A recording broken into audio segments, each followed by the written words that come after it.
What do you see happening at the moment? How do you read this Russian pullout and the recent developments? Well, let's go back a few months and understand how things changed in the summer. I'm sure many of your viewers saw the initial phase of the operation as a little perplexing, but there were certain assumptions that President Putin adopted and imposed on his commanders that turned out to be invalid. And one of those was that we are moving into an area which is occupied by brother Slavs. And we want to minimize damage to the infrastructure. We don't want to kill civilians. We want to do as little damage, frankly, as possible. And so really a force too small for the job moved on multiple axes, I would say as many as 100, along a very, very long front of, say, 800 to 1,000 kilometers, and effectively infiltrated into Ukraine. And they met in many cases where there were Russians living with no resistance, but in areas where, of course, there were Ukrainians, they did meet resistance. And they were hamstrung as to how much they could do and how they could attack and so forth. Ultimately, they fight through this, and by the middle of the summer, it becomes clear that things cannot go on like this any longer. If they're going to bring an end to this, it is probably not going to come through negotiations, because their attempt to negotiate was thwarted in April and May, especially after they thought they were on the verge of having an agreement with Zelensky, who accepted neutrality for Ukraine and was willing to discuss the other issues, which included the autonomy for the Russian-speaking republics in the East, and recognition of the legitimate control of Crimea by Russia. Of course, Crimea has been under Russian control essentially nonstop since the 1770s. So the bottom line is those things failed, and they decided, well, we've got to do something else. We've got to change our modus operandi. And of course, they saw at the same time the massive influx of aid from the United States and Western Europe. I think they were surprised at the extent to which the West European states in particular turned out to be, quote unquote, vassalized, that they would follow blindly without questioning anything, whatever came out of Washington.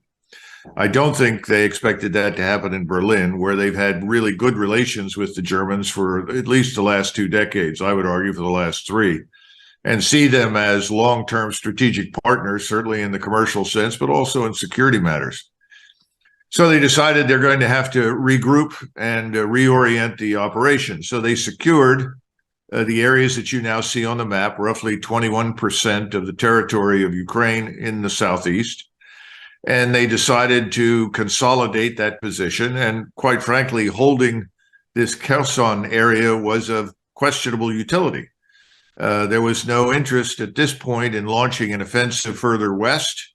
They wanted to withdraw the forces there because those forces were, of course, at risk of being flooded by the destruction of the dam to the north of Kherson.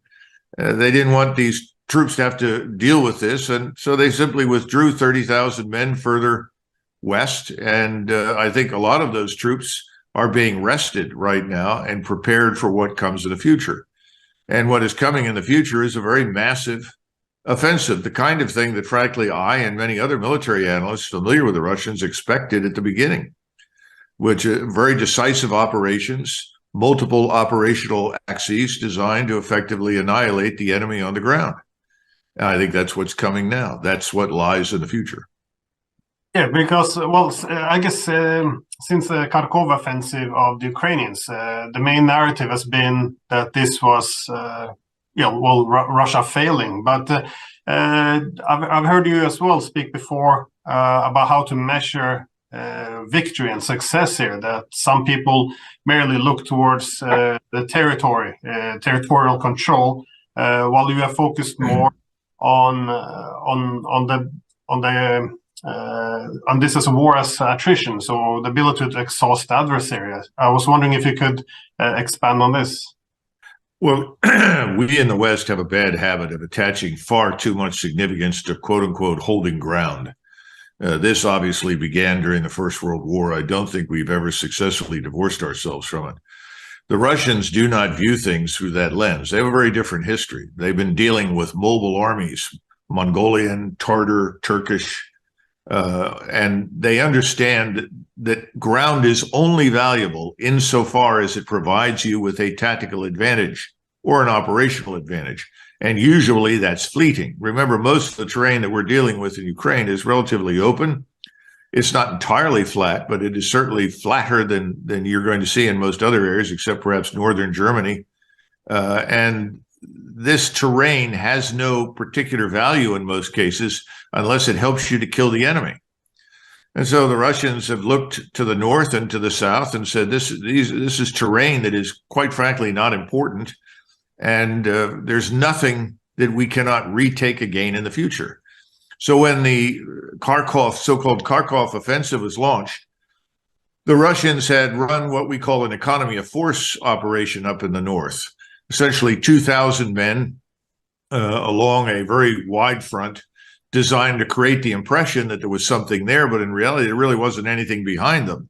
And so when the Ukrainians attacked, the Russians said, well, we're not going to sacrifice these men in a pointless struggle, so we're going to get out of the way and fall back to the river, which is what they did, the last natural barrier that the Ukrainians could not easily cross.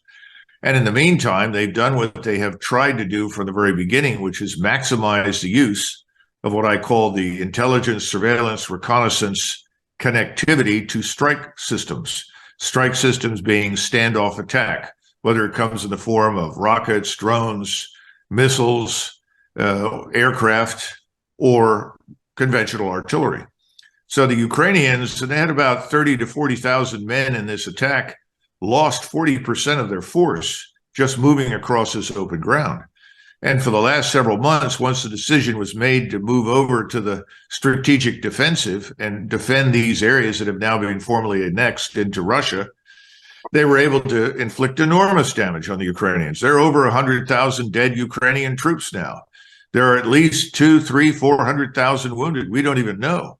Your more complex systems like HIMARS, the much celebrated high mobility rocket system that we provided, are operated exclusively by American and British contractors. Ukrainians aren't operating them. Many of the systems that we've provided to the Ukrainians take months for people to master.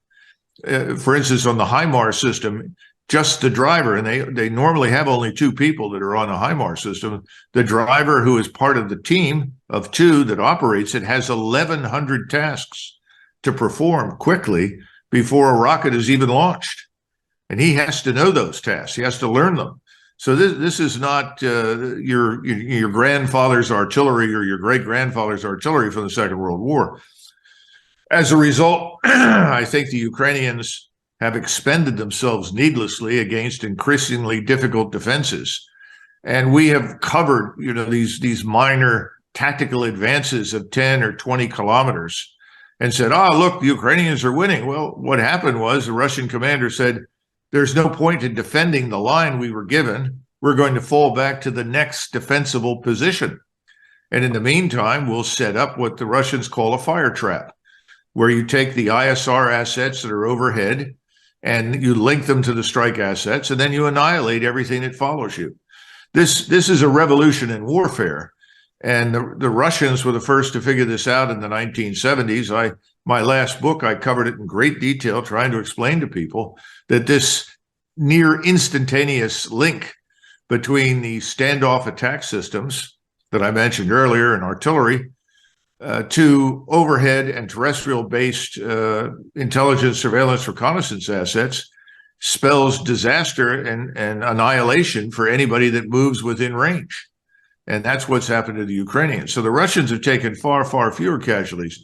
About 3 or 4 months ago, for every one Russian casualty, there were 5 Ukrainian. Over the last 90 days, it's moved up to about 1 to 8 or 1 to 10. So this has simply bled the Ukrainians in these pointless counterattacks while the Russians have fallen back, consolidated their position, and begun the process that you mentioned earlier of integrating the new 300,000 reservists, fleshing out their forces. Excuse me. And remember that the Russians never employed more than 20% of their own ground force. Well, now we're looking at about 80% of their ground force, plus these reservists. So you have, perhaps in the theater itself, all the way around Ukraine now, down in the south and in Western Russia and Belarus, a total of perhaps 700,000 men in the Air Force and the ground forces support and combat, and probably 250,000 to 300,000 combat troops. That is what is now massed, and the idea is to finish this campaign, put an end to it, and put this Ukrainian state out of business, simply because they've discovered we will not negotiate and we will not stop supplying Ukraine. Yeah, well, you mentioned before the United States and Britain sabotaged the peace talks between Moscow and Kiev in, was it late March, early April? And also now there's no desire for talks. This can also, I guess, be traced back to the Minsk agreement from 2015, because this was an agreement by Germany and France. But if I'm not mistaken, it was the US and UK that were never happy. And I'm not sure if you would use the word sabotage or well, I think we in the British simply prevailed upon the French and Germans to do nothing. And so there was no attempt on our part to fulfill, what we agreed to do in the Minsk Accords. But this is very important now, what I'm about to say, because this illustrates very clearly, in my judgment, where we are. The current chairman of the Joint Chiefs, General Milley, and he has a habit of doing these things, which is reprehensible, but nevertheless, he's the senior military advisor to the President of the United States. He was also the senior advisor for the last 2 years of the Trump administration.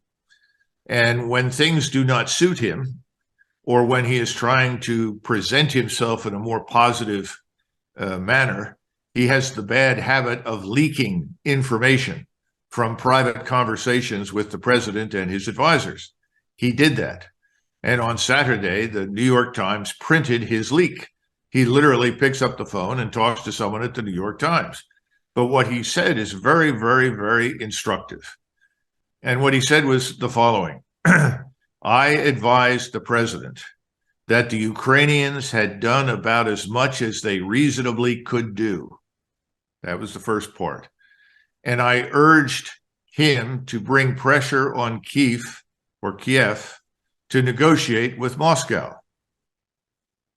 Now, those are two important statements. The first is very true. The Ukrainians are in bad shape. They're not prepared for what's coming. He knows that. We have excellent intelligence. We know the forces that are massing. We know how they're equipped, and they're not equipped as the forces were that first went into eastern Ukraine. They have the most modern weaponry available. The Russians have now repeatedly at night demonstrated their ability to target precisely energy, fuel, transportation, and so forth. He knows that the Ukrainians are running out of those things. It won't be long before they run out of food. It won't be long before they're freezing. He knows the serious weakness that characterize Ukrainian forces. So he is saying they have done all that we can reasonably expect them to do.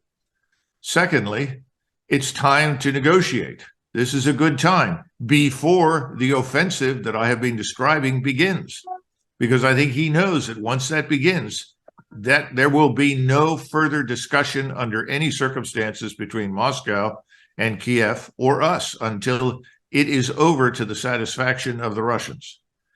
So I think he sent a very clear and very important signal. I'm not sure he intended to do that, but he did. And I think he's also trying to position himself as saying in the future, well, I warned them that they should negotiate. I warned the president that this would happen. This is his behavior pattern. But I think he has inadvertently revealed the truth. And that truth is that this is a good time for the Ukrainians to come to the negotiating table. They're not going to get what they would have gotten 2 months ago, but we should really end this war, because the longer this lasts, the higher the probability that we may end up in a direct confrontation with the Russians. No, I agree. And well, I was curious because you mentioned now that the Ukrainians seems to be exhausted. not just their military, their military equipment, but also with the economy and also the electric grids now falling apart or being destroyed. But in terms of its Western sponsors, though, in the context of this being a proxy war, what's the endurance in the West? How long do you see Europe being able to continue along this path? Is the Ukraine fatigue? Do you expect it to set in? And also the United States. Do you see any changes, especially now after the midterm elections? Will the outcome have any impact at all in terms of scaling back, or is this Western unity over this issue and bipartisan consensus within the United States? Well, let's look first at Europe. And most important in Europe is Germany. Germany is the powerhouse. Germany is the preeminent power, regional power in Europe. And Germany's economy is expected to contract 20 to 30% as a result of the sanctions that have been imposed and the lack of access to natural gas and oil from Russia. That's a disaster. You're talking about practically the deindustrialization of Germany. Now, for Europeans that don't like Germany, that may seem like a good thing. It's not, because Germany really boosts the economies of the rest of the continent. And if Germany goes down that path, and I think that's where they're headed right now, it's going to be very bad for Europe at large. Now, the Italians have already said they don't want to send any more aid unless it's humanitarian. The latest polls that I saw over the weekend suggest that roughly 40% of the German electorate has now finally reached the conclusion that their government and media are not telling them the truth. They're beginning to see that what the Russians have said and what the Russians are doing is different from what they've been told. I think that is the beginning of the end of the current coalition in Berlin. In addition to that, I think there are others in Sweden and Denmark and the Netherlands and France who are beginning to question. That's certainly the case in Austria, even though Austria is not in NATO. I said from the very beginning that I thought that if this lasted for more than 6 months, it might very well destroy NATO. Because let's be frank, the national interests of people that live in Sweden or Finland are not the same as the national interests of the people that live in Spain and Italy. All alliances are difficult to hold together in war. Trying to hold a real military alliance together in what has been peacetime is enormously difficult. And the principal reason for the last decades or so has been that, well, this is another way to reach Washington, the NATO system. This is another way to acquire money and support, influence, and so forth. Remember, every small power has an interest in exploiting the larger power in pursuit of its own interests. We have multiple small powers doing that sort of thing. But I think what has really been exposed more than anything else is that Europe consists of a large number of military dependencies. They're not independent, sovereign states. I was on the phone recently with some French colleagues because I'm sure most of your viewers know that I served at Supreme Headquarters Allied Powers Europe, and I spent many years serving in U.S. forces in Germany before I went to Mons. And I know a lot of senior officers who are now retired that I served with back in 1997, 98, 99, and 2000. And they've been very blunt. They've said, Doug, the French army has 4 days of ammunition. The French army is prepared to go on safari in North Africa, and that's it. The German army is almost non-existent. So where is this great coalition of the willing coming from that was discussed recently in the media in the United States? A multinational task force that could conceivably enter Ukraine based upon what General Retired Petraeus said. Well, it consists of perhaps 40, 50,000 U.S. troops, 30,000 Polish troops, 20,000 Romanians. And this multinational force would at some point potentially stagger into Western Ukraine. When and how and under what circumstances, I have no idea, but the idea is absurd. The Russians are firing 20,000 rounds of artillery every day. The Ukrainians have been firing 7,000 trying to keep up. This is something Europe has not seen, and by the way, neither has the United States in a very long time. It's called a real war against a real enemy, an organized force. NATO was designed to defend, not to wage offensive warfare. We, since the 1990s, have been trying to turn NATO into an offensive instrument. We tried to use it that way in the Balkans, and were somewhat successful in our conduct of those operations, though I think the outcome is of very questionable long-term strategic viability, as we're finding out. But we've also tried to drag Europe with us into the Middle East, into Libya, into North Africa. We have tried to drag the Europeans in to augment us virtually everywhere we have decided to use military power. Russia is the latest example. And more Europeans are beginning to say, is this really what we want to do? As I said, I think on some program recently, when I was talking to a European, I think they were Swiss, I said, where are all of these anxious Norwegian, Danish, Dutch, German volunteers ready to suit up and march east to the Eastern Front and fight the Russians? I said, if they're out there, I haven't seen them. And I don't see much stomach for it in Europe. And by the way, I'm not advocating that. I think the whole idea is very stupid, because I never saw Russia today through the lens that is Soviet. This is not the Soviet Union. This is a very different Russia. And it is also much more limited in its capabilities, that people have pointed out. Now, in the United States, you have a somewhat different picture. The two parties have disappointed Americans for a very long time, simply because they have become so much alike. And quite frankly, I'm not sure that we can expect very much to change in the near term. Americans are not different from Europeans in one sense. Until things go very badly in the economy, until it hits them, until they can't heat their homes, until they can't afford to buy gas for their automobiles and trucks, until they themselves can't do business, Americans have a bad habit of being very complacent. And so in the short run, I don't expect a lot to change. But after January, and once we move into the new era, I think we're going to see this Ukraine fatigue begin to set in, because we have spent more money right now on Ukraine than Russia spends on its entire national defense budget. And at the same time, we have people here who are in very bad straits.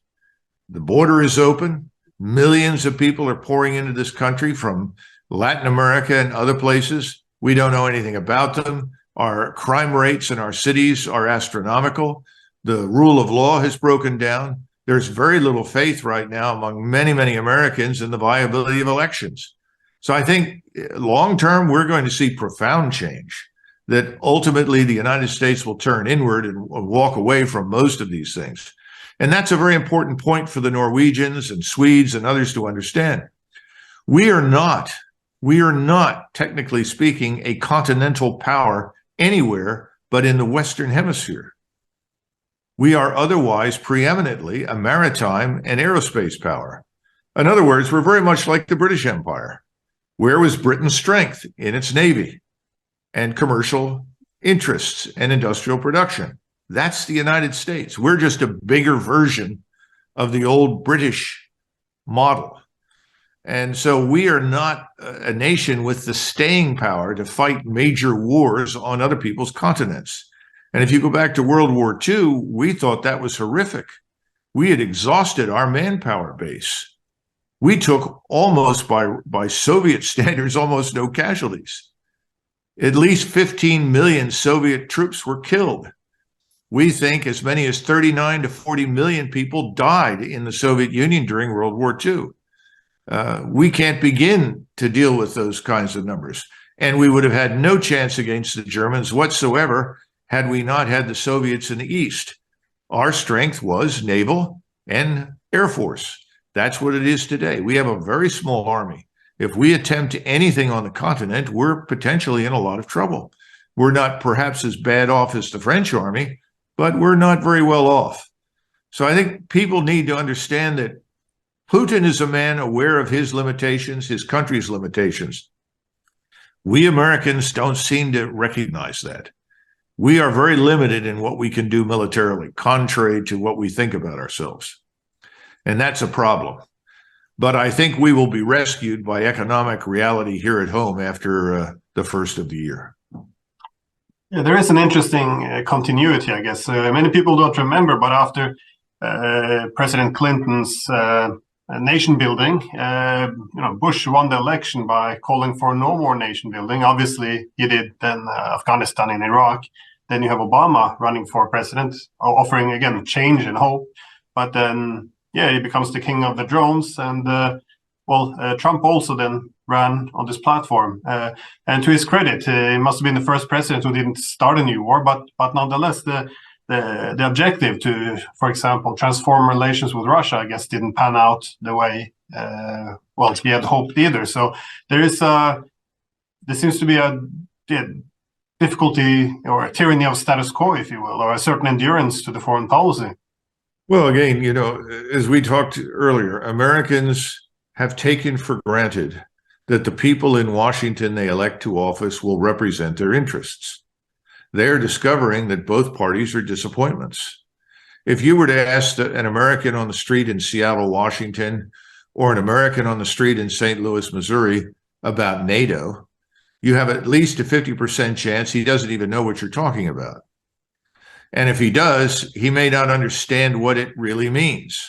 When you start to talk about Article 5, when NATO as an alliance might use force in response to what another NATO ally experiences, they have no idea what that means. They don't understand the subtleties. So my point is that America, in fact, a good friend who's a Spanish officer, was in the Spanish army and served with me, said it best. He said, Doug, the United States is not another country. It's another planet. Well, I think he's right. And, I spent most of my life very focused on Europe and the Middle East in particular, but most part of Europe, and my focus was always on Germans, Russians, and Poles, to be blunt, in terms of all my political studies and historical work. But that's unusual. Most people know nothing about any of it and can't find anything on a map. Now, part of that is our educational system. But remember, if you live in most of the United States, you don't need to know a great deal about what's going on in the rest of the world to be successful, to make money, let alone get elected to office.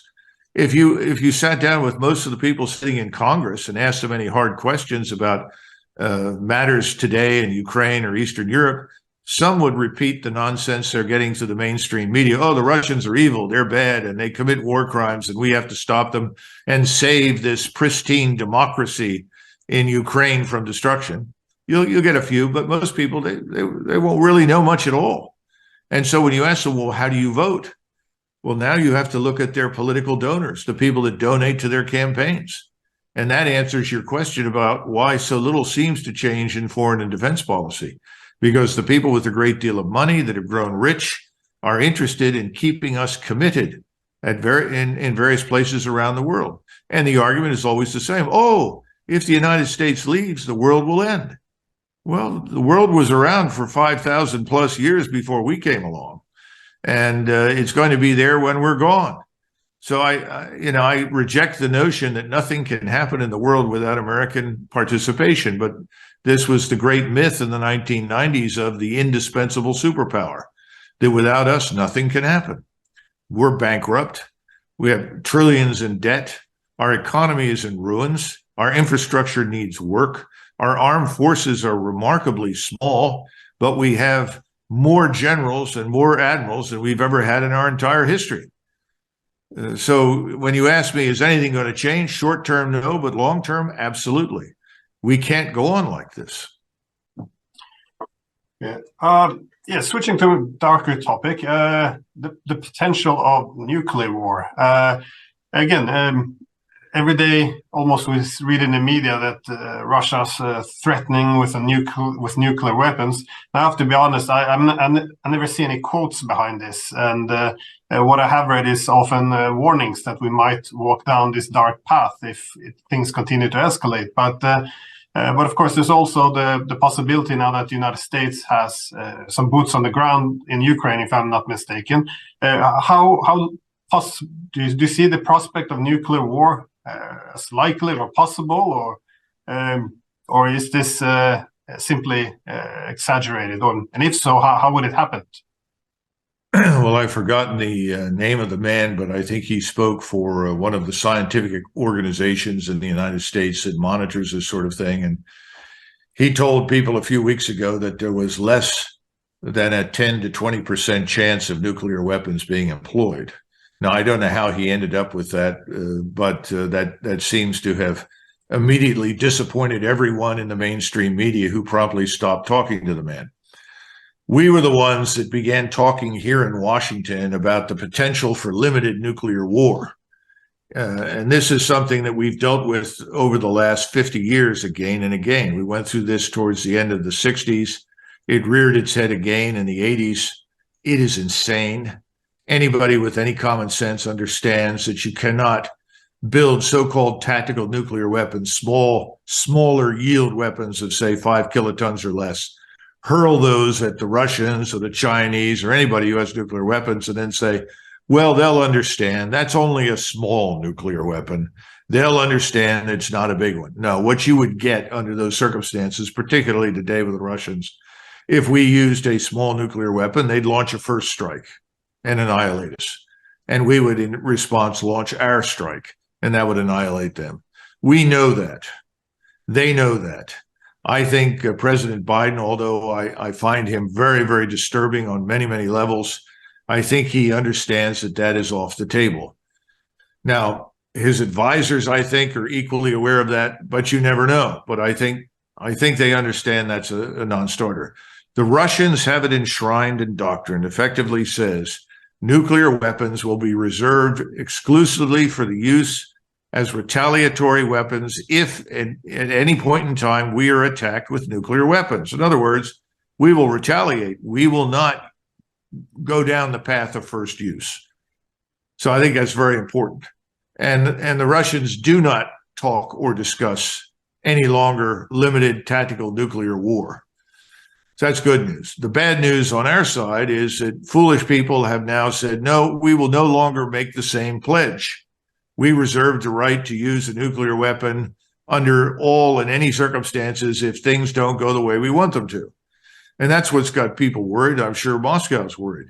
It worries me because given our weakness on the ground in terms of high-end conventional warfare, that if we did stagger into Ukraine and we took heavy casualties and we looked ridiculous, that someone might raise the specter of using a weapon to cover our failure. Remember, I think your countryman, Mr. Stoltenberg, insists that Ukraine's defeat would represent failure for NATO. I have never seen it that way because Ukraine is not a NATO member. But nevertheless, that's Stoltenberg's message, which I think reflects the guidance that he's getting from Washington, because we know he's a mouthpiece for Washington. Personally, no, I don't see any evidence that we'll see nuclear weapons used, but you can't dismiss it entirely for the reasons I just outlined. Yeah. And I also wanted to ask you then about this, the pipeline issue. I find this to be an interesting one also from a media perspective, because, well, as we know, over the past few years, the United States has pushed very hard for Germany not to develop this Nord Stream 2 gas pipeline with the Russians. And even to the point where there were sanctions placed on the European developers and operators of this pipeline system as well. And before the pipelines were attacked, there was also, Biden and as well as other officials said that, if Russia goes into Ukraine, this pipeline will cease to exist. And I think it was Sullivan who said after the attack that this presents an extraordinary opportunity. But still, the media insist there's no interest for Washington to attack this pipeline. So, but I'm just curious. Again, I'm not saying that the United States did this. I don't have any evidence of it. My point is simply that the media coverage of this seems to be a bit strange, if you will. I was just wondering, what is your take on the attacks on the Nord Stream pipeline, and also what do you think this would mean for relations between the United States and Europe, the Germans especially? We haven't heard anything from them in terms of complaint towards the US, if you will, but also they haven't really pointed their finger conclusively towards Russia. So how do you read this dramatic event? In 1914, Russia was Germany's #1 trading partner, and Germany was Russia's #1 trading partner. In 1941, Russia was Germany's #1 trading partner, or the Soviet Union was, and Germany was the #1 trading partner with the Soviet Union. So the notion that if you trade with each other, you won't go to war, obviously, is a false assumption. And as a result, I was never critical of the Germans for simply looking for the cheapest energy they could buy to sustain their scientific industrial base. And that was what it was all about. And the assumption that was made in Washington is, well, if the Germans are importing and 40% of their energy from Russia, that makes them dependent on Russia, and they could then become the slaves of Moscow. Well, that's absurd, because you also have to look at what the Germans are selling to the Russians. And you could make the argument that the Russians are slaves to German technology, engineering, and other capabilities. I think it was a terrible mistake to destroy that line. And I think the Germans will increasingly come to the conclusion that that was an act of war against Germany. And one can certainly argue it was an act of war against Russia. Now, we have never admitted to doing anything. And there is now a great deal of information on the net about the United Kingdom having ultimately been at the center of all of this. I am not in the government and the administration, and I am not privileged to those conversations, so I don't know what the answer is. But from my standpoint, if I were a German or a Russian, I would see this as a very hostile act, an act that is antithetical to my national security, my interests, my strategic position. Now, interestingly enough, it appears that the Norwegians are now delivering natural gas to Poland. And the Poles are paying more for Norwegian natural gas than they did for Russian natural gas, which I guess is interesting for the Poles, but they'd much rather pay more and get it from Norway than Russia, I'm sure. I don't know what's going on, but it doesn't look good to me. And my concern from the beginning was NATO would probably not survive this if it lasted for more than 6 months. In fact, the EU may not survive it. There are too many divergent interests, but most important, the thing that we seem to be most interested in Washington is driving a wedge between Germany and Russia. And in doing the things that we have thus far, I think we will achieve the opposite outcome. That before the year is out, we will see a very different relationship emerge between Moscow and Berlin that we probably are not going to like. Just a last very brief question, given that we're running a bit out of time. In this country, in Norway, we historically, well, at least through the Cold War, we have tried to have a balance between being a good neighbor to Moscow and a good ally to the US and NATO. Since the Cold War came to an end, this is largely fallen apart. And I guess Norway's foreign policy posture has also changed a lot, maybe towards more aggressive. And now it's said we have made an agreement with the United States to develop 4 military bases on our coastline, not on our coastline, on our territory, which the Russians may see as a possible front line against their interest in the Arctic. I was wondering, how do you see Norway's new role? Again, I know you're asking to analyze my country, but it's just to get this outside expert on this. Well, Norway is one of those countries that if you ask about it in the United States, you will hear people say, oh, I love Norway. Norway is wonderful. Norwegians are wonderful. everyone feels that way. So Norway enjoys a very positive position with Americans. The issue for Norway is, what is the strategic benefit to Norway of cultivating hostility with Russia? I can't, when I ask that question, I see no benefit to Norway from a bad strategic relationship with Russia. Now, obviously, the Norwegians have an alliance with the United States. We call it NATO, but on a bilateral level, it's very real. It's there. Also with the United Kingdom. But what do we know from history? We know that in 1940, Norway was neutral.